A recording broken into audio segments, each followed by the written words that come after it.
Божи благослов и поздрав и од мене до сите вас.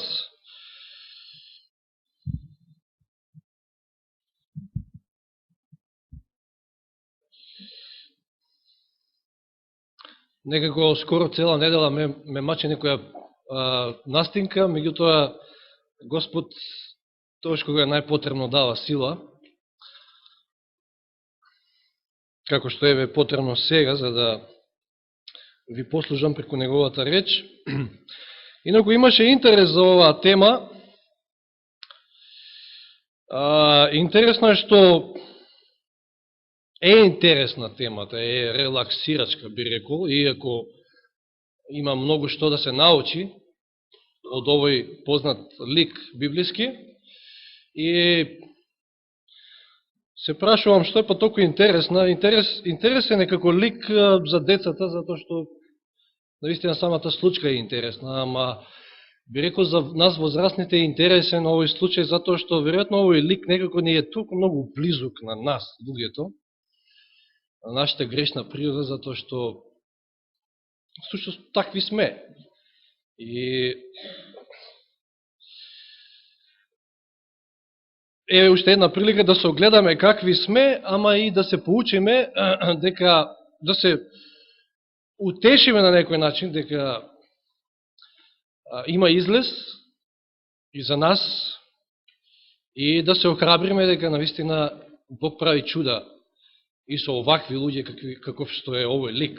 Инаку станува збор за синот Аматиев. Ова може би не ви кажува многу, затоа што овој Амати е спомна само 2 пати во Библијата, или, односно е од Завулон, од племето Завулон, значи. Живее во времето на царот Јеровоам, ама оној втори, Јеровоам, кога Израел на некој начин ќе доживее еден повторен просперитет, не е таков како во времето на Соломон. Во времето кога Асирија слабее во својата моќ, значи од прилика некаде 2800 години назад, вркајќи се, пред 2800 години се случува овој настан, ликот живее близу покрај Галилејското море или езеро, како сакате, и ја би го нарекол нагалено Јонче. Знаете, има македонско име Јонче, има другар, јас имам друга во Свети Николе, се вика Јонче, и може да го наречеме Јонче Гулапчето, затоа што во превод Јона значи гулап. И тоа нема да го ословуваме како Јонче, затоа што може би тоа ќе предизвикува неозбилност, темата е сепак озбилна, иако е релаксирачка, како што кажав, меѓутоа има што многу да се научи од неа и значи, наредните 3, 4, па може би и повеќе предавања ќе бидат поврзани со Јона. Има многу што да се научи, како што кажав, од овој лик. Па да отвориме во книгата на пророк Јона.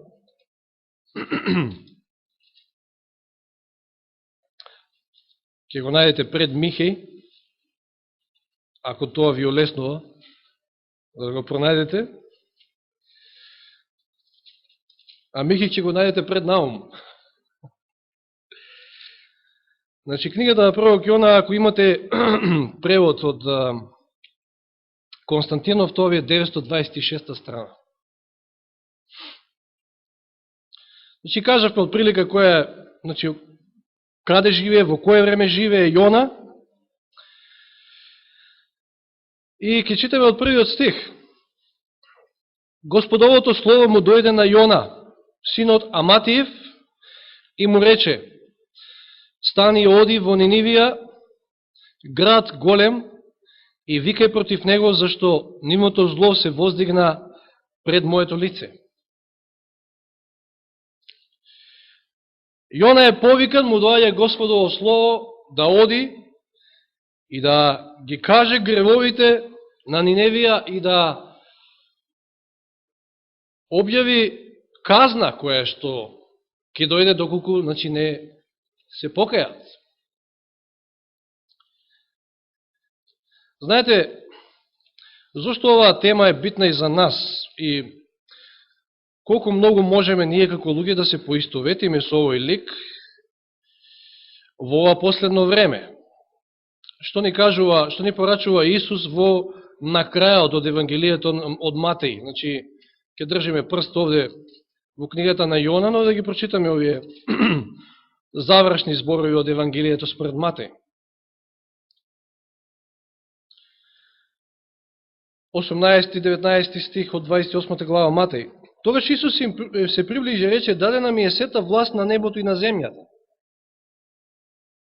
Ова исто многу битно, затоа го читам овој стих. Дадена ми е сета власт на небото и на земјата. И така, одејки, значи одете, направете ги сите народи мои ученици, крштевајќи ги во името на Таткото, на Синот и Светиот Дух, учејќи ги да пазат се што сум ви заповедал. Ова е налогот кој што ни е даден нам и на сите генерации предходно, да одиме и да проповедаме, да ја однесеме веста, добрата вест, радосната вест, до сите народи, до сите колена. Затоа стои Исус, чија што власт и на небото и на земјата му е дадена, ја има целата власт, и уште и не охрабруи вели: и еве, јас сум со вас во сите дни до свршетокот на светот. Еве зашто Јона е интересен за нас. Јона исто добива налог од Господа, го прима Господовото слово, и Господовото слово вели: оди во Нинивија, во престолнината Асирска, оди и проповедај го словото. За разлика од Исаија, кој што кога бил допрен од Божјата милост, ќе каже: еве ме мене, Господи, испрати ме мене. Јона ќе каже со други зборови: еве ме мене, ама испрати друг во Нинивија, јас не одам. Имал повеќе причини Јона зашто не сакал да стапне таму. Како што спомнав, не случајно, бил од племето Завулон. А то се наоѓа меѓу племињата кои што се најна север и биле најверојатно сигурно највеќе на удар на асирците и често пати го окусиле тој нож, тој меч асирски. И знаете, на Јона му дошло како, да речеме, на еден евреин за време на Втората светска војна, да му речете: оди во Берлин и проповедај го словото, за да се спаси народот во Германија. Така му изгледало на Јона. Уште се прашувал што има Господ со овие незнабожци, што воопшто има работа Господ со овие незнабожци. За нив не е спасението. Ние сме избрани, ние сме предодредени. И навистина повикот, како што му е упатена на Јона, е личен. Ние сите сме примиле повик од Господа во нашиот живот. Можеме да се присетиме секој на својот повик. Јас би кажал само еден краток детаљ, значи момент од тој повик, што сум го примил од Господа. Значи, се случи негде 91 година, кога, знаете, се случија многу превирања во тоашна Југославија, започна војната, а јас бев што туку завршил средно и се очекуваше повик за војска. Баш во, значи, вирот на војната. И фала на Бога, за радост на мојот татко, па и за моја радост, меѓутоа се испостави повеќе од еден друг аспект радост, затоа што не ме собраа во војска, се запишав на електрофакултет. Значи, од тој аспект за моја радост, а за радост на мојот татко, затоа што тој очекуваше да бидам кој знае што, може би се уште очекува. Но Господ тогаш ми упати повик. Во тие моменти кога беше се црно пред мене, затоа што завршив за 2 недели, значи си собрав парталите, си отидов дома и толку беше од електрофакултетот. Значи, немам во индексот, ама баш ништо. не знам ни кај ми е. Јас тогаш го добив повикот. Имено, после толку години, кој знае колку пати сум бркнал во таа фиока дома и сум го забележал од тој Нов Завет, малечок Нов Завет, налик на овие сега нови што ги направија. И секојаш си велев, ова не е за мене, ова поповите што чатат таму, тоа е веројатно книга нивна таму, попска. Меѓутоа, тогаш, во тие моменти, тогаш бил мигот, чудни се Господовите патишта, нели? Јас ја отварам таа книга, тој Нов Завет, и читам.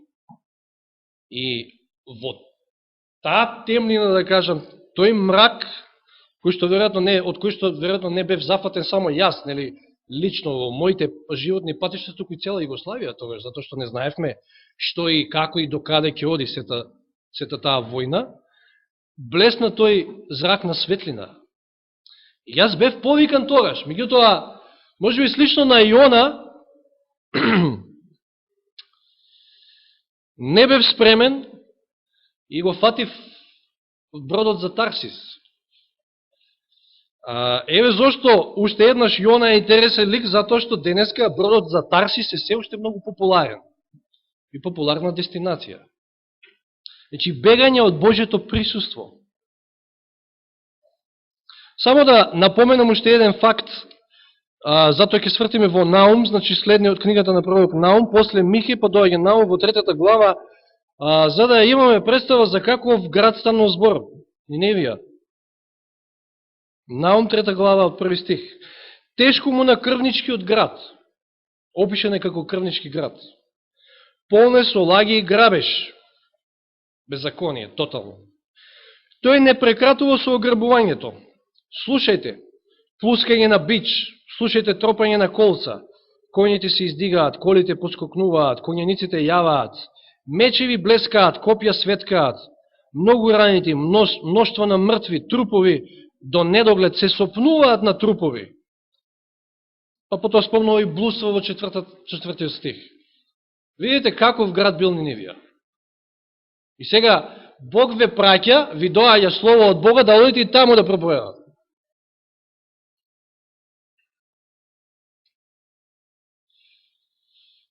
Не знам дали има денеска многу опаки безбожни градови ни светот, ама ваков опис на град, што знам, може би е сличен некој тамо северно-мексикански град, како што слушаме често пати, глави летаат буквално меѓу тие наркокартели и нивните борби, баш колежи, трупови, што ли уште не се случува таму, значи во борбата за пари, лесни пари, така да кажам. Меѓутоа, како и да е, било страшно место за да се поиде и да се проповеда.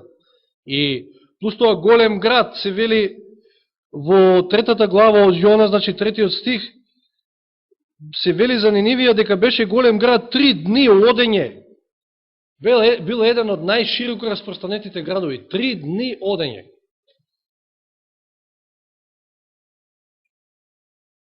И оние 120.000 кои што се спомнати, според некои коментари, може да предпоставиме дека станува збор само за деца, кои што не знаеле што им е лева, што им е десна рака.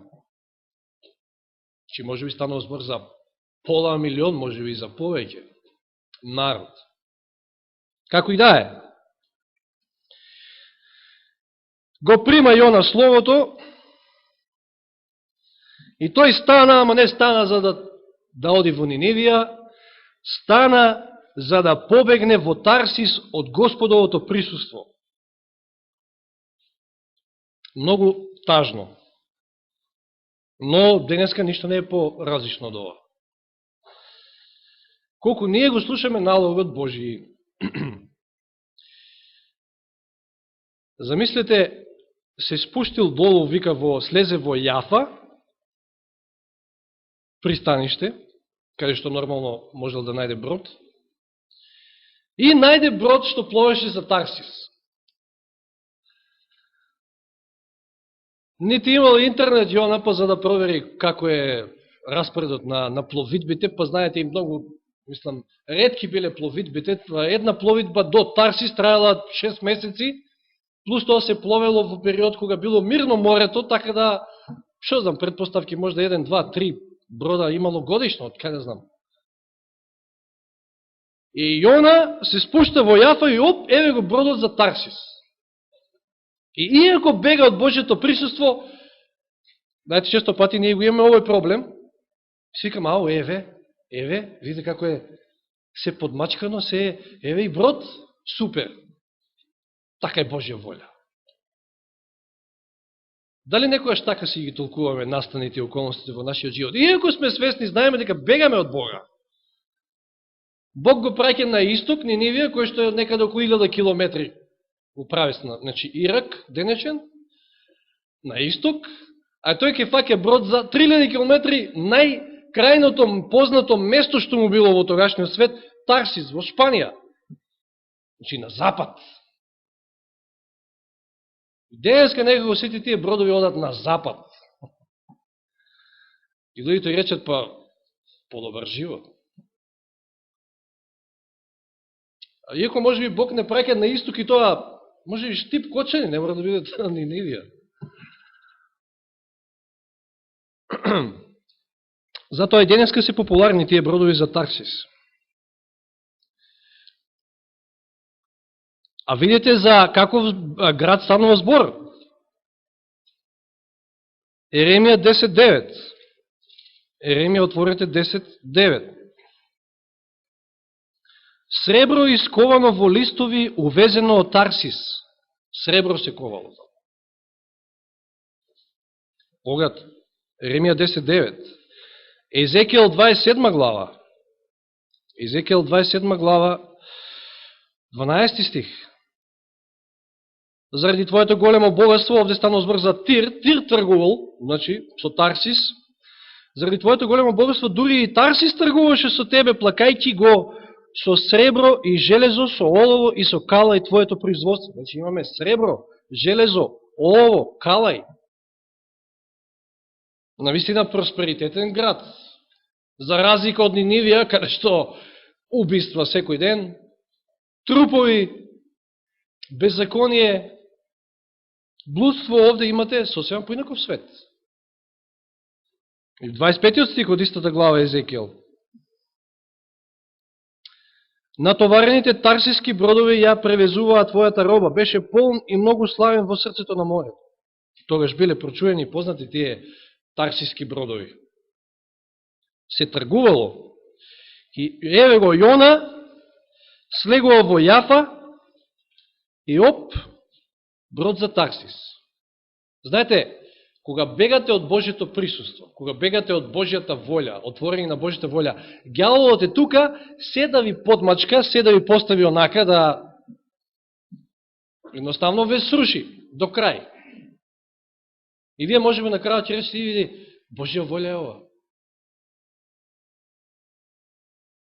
Затоа што така изгледа, меѓутоа, секојаш кога бегате од Бога, ѓаволот е тука за да ви обезбеди превоз, па и пари ќе ви најде од некаде да си го платите превозот, затоа што веројатно не било ефтин овој превоз. Читаме дека Јона платил за патот, па гревот е скап бизнис, вели Елен Вајт.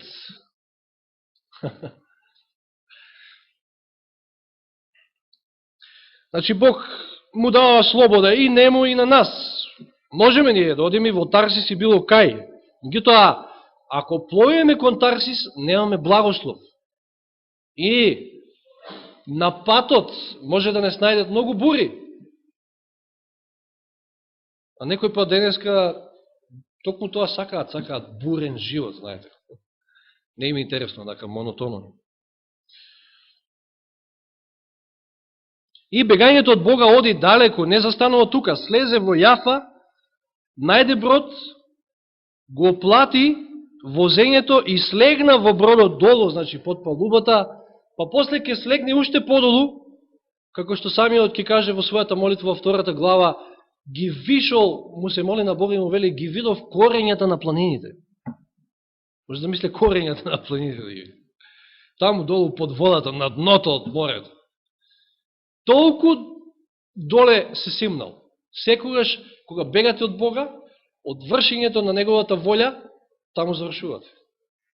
И еве зашто Јона е интересен исто, ќе го поврзам со она што минатиот пат зборувавме. Знаете, најтешкото е ова токму за човек, за нашата грешна човечка природа. Е да речеме, Господе, Твоја волја нека биде. Каде Ти ме праќаш, таму јас одам. За Нинивија. Меѓутоа гледаме каков е човекот. Че Јона е еден супер пример за тоа какви сме ние луѓето. Иако е Божи пророк, пазите. Избран од Бога, му доаѓа Господово слово, налог.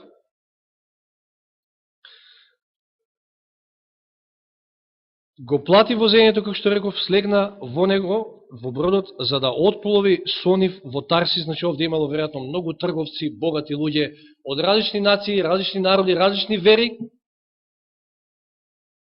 за да избега далеко од Господовото присуство. Меѓутоа, кутриот наш Јонче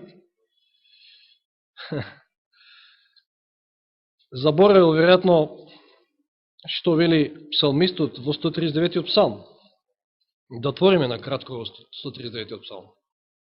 Иако овој псалм треба да не охрабри, овие зборови треба да не охрабрат и да не замислат нормално. 139-тиот псалм.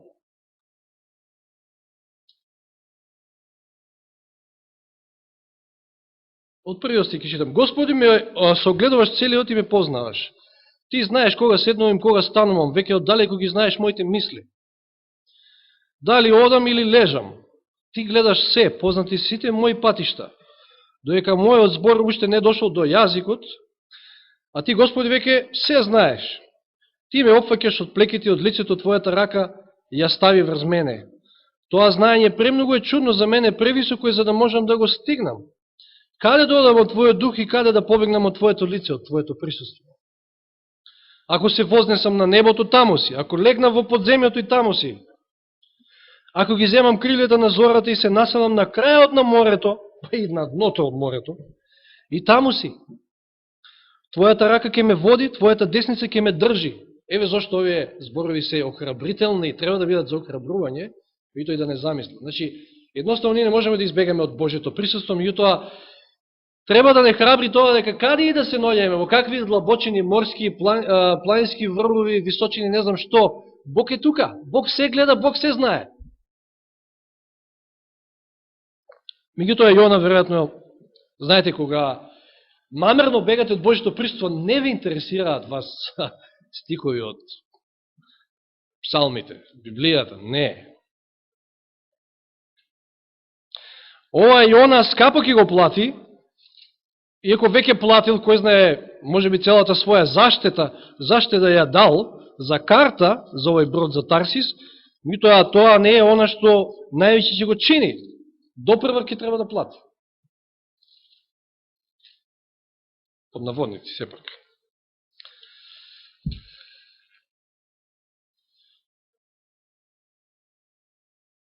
И сега што се случува? Интересно четвртиот стих.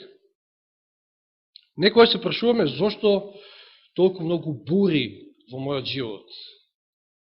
Четвртиот стих е јасен. Господ фрли голем ветер на морето и стана голема бура во морето, та мислеа дека бродот ќе се разбие. Страшна бура.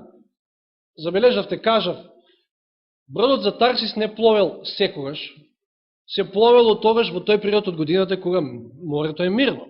Чи станува за Средоземно море. Но сега одеднаш бура, и тоа страшна бура, нормално е надприродна оваа бура, Господ ја фрли. Господ ја создал, Господ фрли голем ветер, вели овде. Значи, ако некојаш бегаме од Божјето присуство, бегаме од творење на Неговата волја, тоаш да не се прашуваме често пати зашто имаме толку бури во нашиот живот. И тоа е пак поради Неговата милост. Целата книга за Јона, како и целата книга Библија, е за спасение на човечкиот род, за спасение на Јона овде пред се, како главна фигура, за спасение дури и на патниците во бродот, па на крајот и за спасение на оној голем, да не речем милионски град Нинивија. Целата работа е околу тоа. Вели Елен Вајд, доколку Јона се покорил без приговор, тој би бил поштеден од многу горки искуства и би примил голем благослов. Но тоа не било случај. Јона буквално е дезертер овде. дезертира и проблемите што туку надоаѓаат. Што вели понатаму?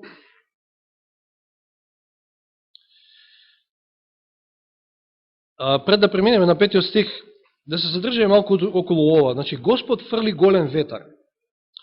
Да отвориме во Евреите, во 12 глава.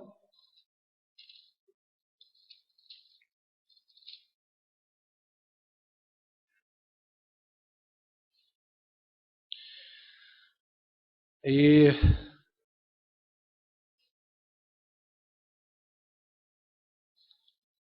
да ве прашам, вие кои што сте родители, дали родителот, ако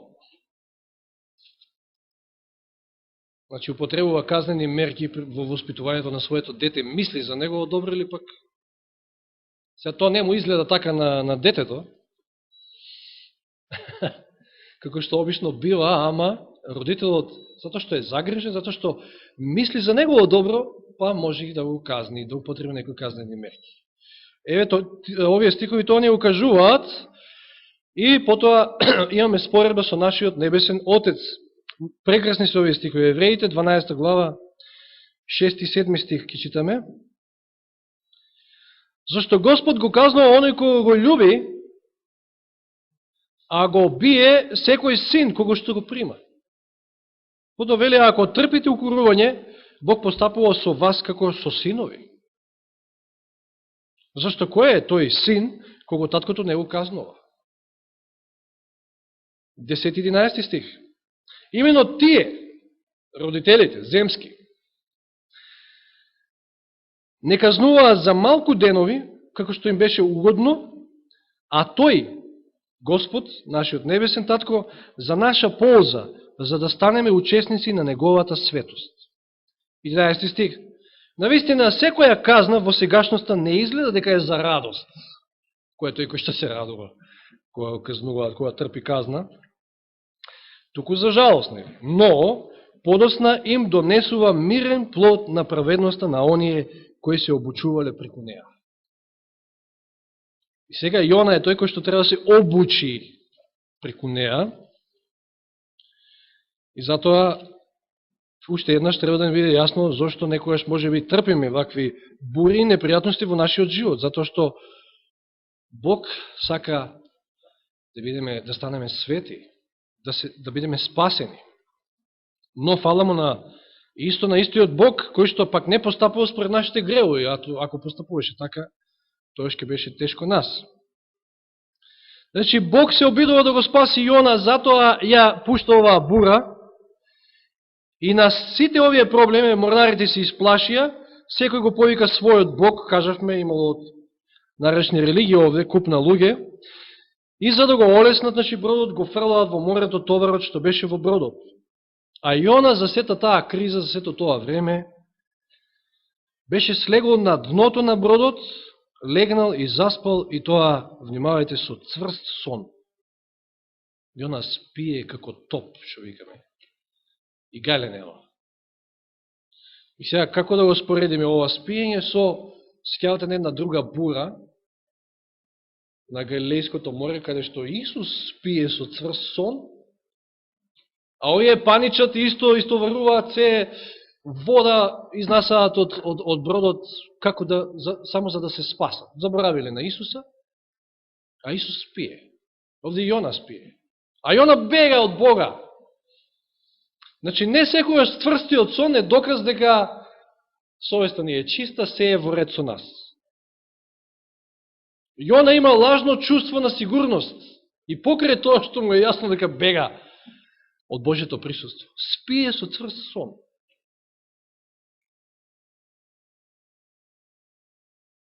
Ние не знаеме во првиот стих како му дошло Господовото слово, може му дошло на сон.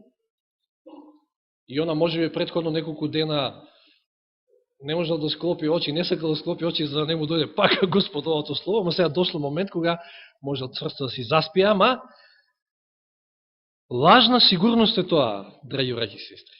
Не секогаш тоа значи дека се е во ред. Совеста ни е чиста. И некако сигурно ќе се сложиме сите дека човекот како расте и созрева, ако правецот му е контарсис, се разбира, некако се повеќе станува безчувствителен, нечувствителен.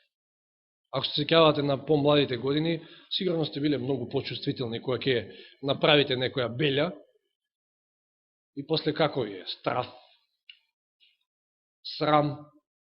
Јас ке се сетам на еден момент, имаше повеќе нормално, како и секој дете ќе направите некоја белја. Често игравме фудбал, значи во непосредна близина во наше мало имаше ветеринарна станица и од таа имаше еден голем, огромен двор и ние тука си направивме фудбалско игралиште. Иако често пати не караа, меѓуто со деца кои излегол на крај.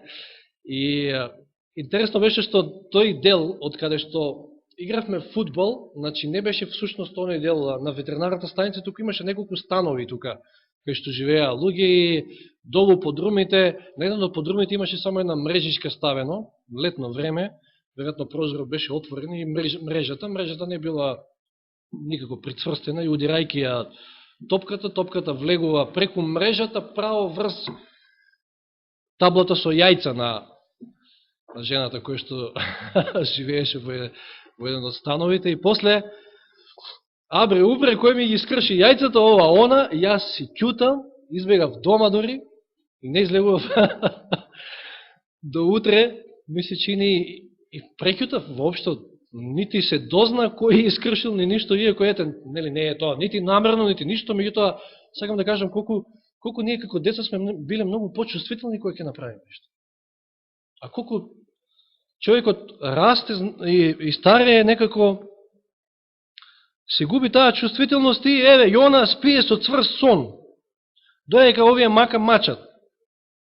И заповедникот на бродот му пристапи и рече: што е со тебе, Спанко? Стани и повика го својот Бог. Забележавте претходно, тие сите го повикувале својот Бог. И не знам сега, не може да предпоставиме. Значи имале еден вид на молитвен состанок, меѓутоа како се молат незнабожците и паганите, сигурно некако нас коленичејки, па кој знае, може би се удирале во гради, знаете како оние на Кармил, па може би викале, врескале, што ли се не правеле, за да нивниот Бог ги спаси, а Јона цврсто спие и сега му доаѓа заповедникот на бродот и му вели: што е со тебе, Спанко, стани и ти повика го својот Бог, може би тој Бог ќе си спомне за нас, за да не загинеме. И тој Бог си спомнал уште многу одамна за сите нас, да не загинеме, па дури и за овие незнабожци, кои што сите верувале во некакви си измислени богови. Интересно е што, еве, незнабожците покажуваат овде, ни покажуваат пример на нас христијаните, дека обично сме склони да паднеме на молитва е тогаш кога сме во неволја. Како што имаше една од оние мудрости, го третираме често пати Бог како адвокат. Значи го повикуваме тогаш кога сме во неволја. Само адвокат кога ви треба.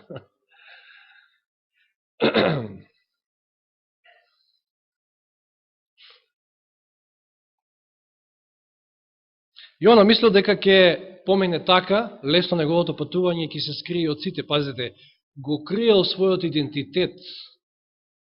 Никој не знаел кој е Јона, со што се занимава. И потоа си рекоа едни на други, сите овие патници на бродот: ајде да фрлиме ждрепка за да видиме заради кого ни дојде ова зло. Пазите како Бог користи ваква ситуација, колку Бог е мудар, на каков се начин, чудни се, нели, Божите патишта, често пати велиме, ќе ги осведочи нив, а и на заспаниот Јона, ќе му предочи во очи дека тој е виновникот и дека треба да се разбуди од таа негова безчувствителност. Да свати всушност дека не само себе си ги довел во опасност животите и на другите. Гледате? Значи, кога вие бегате од Бога, кога не сакате да отворите Божјата волја, тогаш не само себе, ги загрозувате и оние околу вас. Може да биде тоа вашето семејство, дел од црквата, од било кој и да се покрај вас.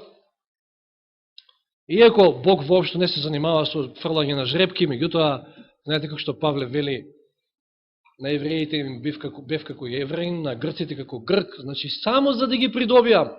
Бог сето она што го прави за да се спасат луѓето. Овде не е централна фигура Јона и неговото спасение, меѓутоа не само тој. И жеребката падна на Јона. Тогаш тие му рекоа, јасно е сега, значи, заради кого е ова зло, и го прашуваат, кажи ни, заради кого ни дојде ова зло, со каква работа се занимаваш, од каде доаѓаш, од која земја си, од кој народ, лична карта, со други збори. Да видиме кој си и што си. И Јона, колку и да се криел, морал да проговори и вели, јас сум евреин и се бојам од Господа. Се бои Јона од Господа или се плаши од Господа? Е прашањето. Знаеме ние овој израз се бојам од Господа, што всушност значи. Значи, стравопочитување. Нема кај Јона стравопочитување, би рекол кај Јона има стравострав, ако може така да се нарече. Се плаши од Господа, вели небескиот Бог, кој ги направи морето и копното. Во ред и потоа велат мажите се исплашија многу и му рекоа, овие се многу почувствителни од него. Очигледно. Што е тоа што го направи? Зашто беа узнале дека тој бега од Господовото присуство и самиот им го раскаже тоа. Значи Јона се им кажа. Иако мислел дека сето тоа така ќе помине. Господ не остава на мира. Кога бегаме кон Тарсис, нема да не остави на мира, затоа што му е битно нашето спасение.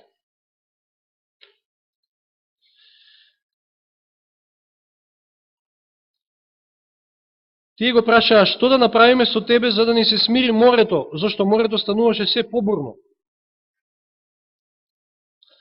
Тој им одговори, земете ми и фрлете во морето, па ќе ви се смири морето, зашто знам дека заради мене се крена на вас ова голема бура. Веќе Јона се буди и ова е единственото пророштво што ќе му се исполни. На Божиот пророк. Јона. Не било тешко да се предпостави вакво нешто. Знаете, кога ви е јасно, свесни сте дека бегате од Бога, дека правите нешто што не е по Негова волја, и кога сте веќе осведочени, сите прсти се насочени кон вас, а тоа било Божја цел, Божја замисла, за да го освести Јона, по кој пат трга, тоаш многу е лесно да предпоставите што ќе ви се случи понатаму. Значи, нито ова е некое пророштво, да кажеме, меѓутоа, им го кажува тоа ќе се случи. Иако овие сакале да го поштедат, тоа се гледа од понатамошните стикови, но вели мажите веслаа за да се вратат на копното, но не беа способни, зашто морето се креваше се побесно против нив. Ова е нешто слично и со учениците во онаа бура на Галилејското море. Веслаа! Сите своји напори ги искористија за да се спасат некако од бурата. Меѓутоа, не можете да се спасите со своји сили, Бог има поинаков план, Бог сака да го спаси и Јона, меѓутоа и да ги осведочи овие незнабожци. Па може би на крајот и се спасени. Не можеме да кажеме. Тогаш го повикаа Господа и рекоа, значи кој Господ сега? Викаа предходно по своите богови. Сега го повикаа Господа, единствениот жив Бог, Господ кој што ги направи морето и копното. И рекоа, Господи, ти се молиме, не остави да загинеме заради животот на овој човек и не навалувај врз нас невина крв, зашто ти, о Господи, си направил како што ти е мил. И кога вака би рекли евреите. Тие рекла, не, нека падне неговата крв на нас. Го зедоа Јона и го фрлија во морето, и веднаш морето, иако не вели веднаш, ама морето престана да беснее. Се среди работата. Меѓутоа Јона не е фрлен во морето за да загине. Тоа е планот Божи. Чудни се неговите патишта. Чудни се неговите постапки во нашите животи. Некогаш да можеме едноставно да се чудиме и да се начудиме. не можеме да сватиме што се Бог прави во нашите животи за да не спаси. Го фрли во морето и морето престана да бесне. И тогаш мажите се уплашија од Господа со голем страв, да му принесува жртва на Господа и направија заклетви. Како и да делувало ова на овие незнабожци, делувало позитивно, затоа што му принеле жртва на вистинскиот Бог. Ова било силно осведочување за нив, а и начин како треба и Јона да се врати на вистинскиот пат, на задачата која што Бог му е дал. Господ беше определил голема риба да го проголта Јона. Јона беше во рибината утроба 3 дни и 3 ноки. Значи, ова не е крај за Јона. Бог сака да спаси, а не да уништи, не да осуди. И интересно е што Јона овде станува символ за Исуса Христа.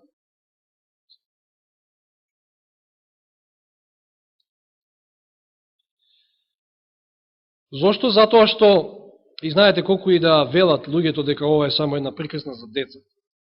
Затоа на децата пред се им интересна. Токму овој стих што прочитавме 17-тиот, на овој стих ќе се повика самиот Исус Христос. И тоа е повеќе од голем и не може да биде поголем доказ дека оваа книга, ова што овде му се случило на Јона е чиста вистина, колку и да е тоа чудно. Ете, риба го голтнала, па не знам, па 3 дена таму издржа. Тоа е чудо Господово. И да прочитаме Матеј 12:40. Матеј 12:40.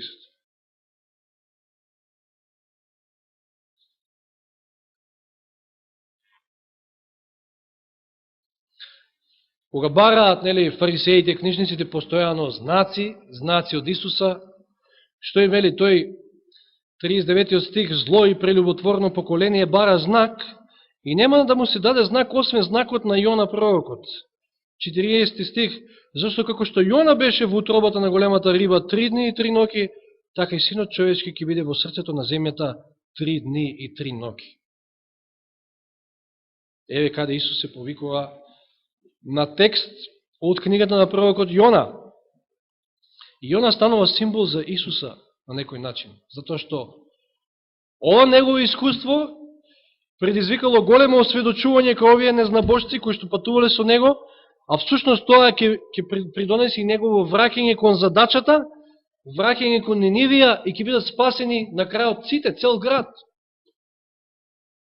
Ете какви се чудни и величествени Божите дела. Што заклучивме од овој дел од доживувањата на Јона? Прво дека не е возможно да се избега од Божјето присуство. Каде сакате, одете. На дното на морето, на врв, на планина, било каде, во најголема темнина не можете да избегате од Божјето присуство.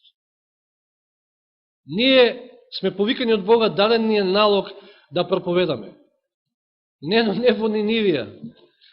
Тука, околу нас, некои се повикани многу подалеку, далечни земји. Дали ние тоа го правиме, дали се плашиме, можеби, за нашиот личен живот, или пак забораваме дека Исус рекол, јас сум до крајот со вас.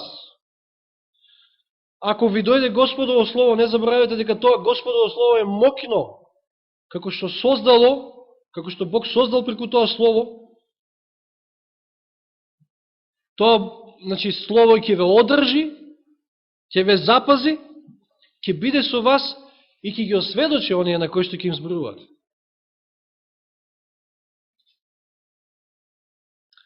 Друга поука е тоа дека секојаш кога го фаќаме бродот за Тарсис, ние предизвикуваме неволи во својот живот. Некогаш неволите, не секогаш, некогаш неволите, а доста често би рекле, ако сме искрени да кажеме, ние самите си предизвикуваме, затоа што го фаќаме бродот за Тарсис.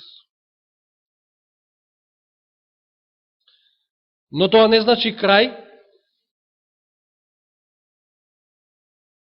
Само му задаваме повеќе маки на Господа, би рекол, да не пронајде тамо некаде на дното на бродот каде спиеме, сме заспале во таа своја лажна сигурност дека еве супер е со нас, ние сме супер христијани, доека горе сите загинуваат, јас спијам.